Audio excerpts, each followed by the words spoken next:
GPS system क्या है और इसका इस्तेमाल कैसे किया जाता है? अगर आप किसी अनजान जगह पर जाते हैं तो आप अपनी लोकेशन को ट्रैक करने के लिए और मंजिल तक पहुंचने के लिए जीपीएस का इस्तेमाल जरूर करते होंगे, लेकिन क्या आपने कभी सोचा है कि आखिर जीपीएस में ऐसा क्या होता है जो कुछ ही सेकंड में आपकी लोकेशन को ट्रैक कर सकता है? इस पोस्ट में मैं आपको बताऊंगा कि आखिर जीपीएस सिस्टम क्या है और ये किस तरह से काम करता है। जीपीएस सिस्टम क्या है और इसका इस्तेमाल कैसे किया जाता है? जीपीएस सिस्टम क्या है और इसका इस्तेमाल कैसे किया जाता है? जीपीएस का पूरा नाम ग्लोबल पोजिशनिंग सिस्टम है। जीपीएस आमतौर पर एक satellite based radio navigation system है जिसका इस्तेमाल लोकेशन को जानने के लिए किया जाता है। जैसे अगर आप किसी समस्या में फंस गए हैं तो आप इमरजेंसी नंबर के जरिए मदद ले सकते हैं, जो आजकल सभी मोबाइल फोन में होते हैं।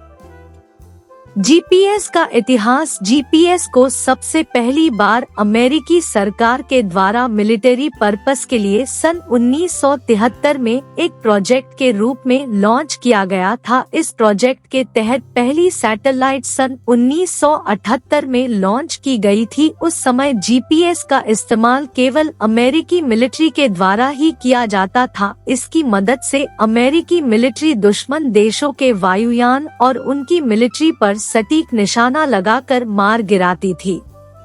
इसके बाद सन 1983 में एक फ्लाइट जो रूस की ओर जा रहा था, उस समय हवाई जहाज में जीपीएस सिस्टम नहीं हुआ करते थे क्योंकि जीपीएस केवल अमेरिकी मिलिट्री के लिए बनाया गया था। इस हवाई जहाज में तकरीबन 269 लोग जा रहे थे, लेकिन ये प्लेन गलती से रूस के ऐसे एरिया में चला गया जहां उसे नहीं जाना चाहिए था, मतलब रूस के प्रतिबंधित क्षेत्र में चला गया था, जिसे रूस के द्वारा नष्ट कर दिया गया था। इस घटना के बाद उस समय के अमेरिका के राष्ट्रपति रोनाल्ड रेगन ने फैसला किया कि अब जीपीएस को पूरे विश्व में पब्लिकली प्रोवाइड कराया जाएगा।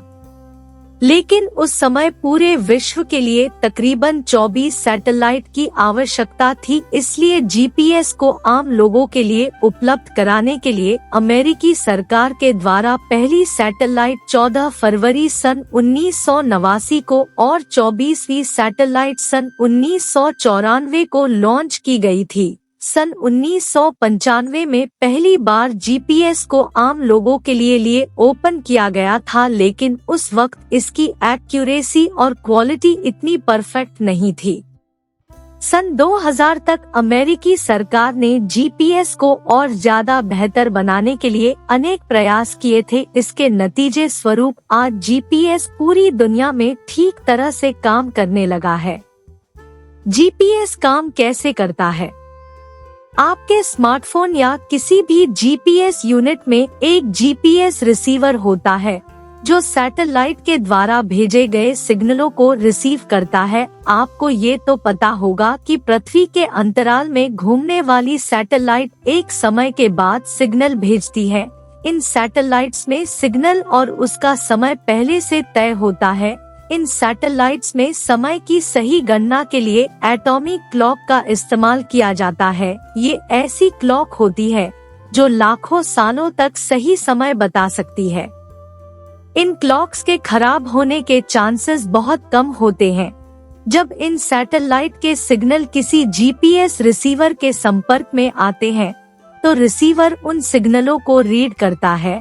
इसमें रिसीवर यह भी पता कर लेता है कि सिग्नल जिस सैटेलाइट से भेजे गए हैं वो कितनी दूरी पर स्थित है। अगर आपका डिवाइस 4 या उससे ज्यादा सैटेलाइट से सिग्नल प्राप्त करने में सफल हो जाता है तो आपको आपकी करंट लोकेशन पता लग जाती है। एक नॉर्मल जीपीएस डिवाइस जिसका इस्तेमाल काफी समय से नहीं किया गया है, वो भी अपनी लोकेशन को दिखाने में 15 से 20 मिनट का समय लेता है। लेकिन अगर आप अपने स्मार्टफोन में जीपीएस का इस्तेमाल करते हैं तो आपको आपकी लोकेशन कुछ ही सेकंड में पता चल जाती है। ऐसा इसलिए होता है क्योंकि मोबाइल फोन में एक्स या असिस्टेंट जीपीएस का इस्तेमाल किया जाता है। ये भी जीपीएस का ही रूप होता है, पर ये इंटरनेट का इस्तेमाल करके लोकेशन का जल्दी पता लगा लेता है। भारत में जीपीएस की परिस्थिति आज के समय में जीपीएस के अलावा ग्लोनस ही ऐसा नेविगेशन सिस्टम है जो वर्ल्ड वाइड अपनी सेवाएं प्रदान करता है। अब तो भारत ने भी अपना नेविगेशन सिस्टम बना लिया गया है। अभी ये सिस्टम भारत में ही उपलब्ध है और ये बॉर्डर एरिया से 1500 किलोमीटर एरिया तक कवरेज दे सकता है। आने वाले समय में भारत भी अपने नेविगेशन को स्ट्रॉन्ग बनाने के लिए बहुत से प्रोजेक्टों पर काम कर रहा है। आशा है मेरे द्वारा जो आपको जीपीएस के बारे में जानकारी दी गई है वो आपको जरूर पसंद आई होगी। अगर हाँ तो कमेंट करके जरूर बताएं, हमें आपके कमेंट का इंतजार रहेगा।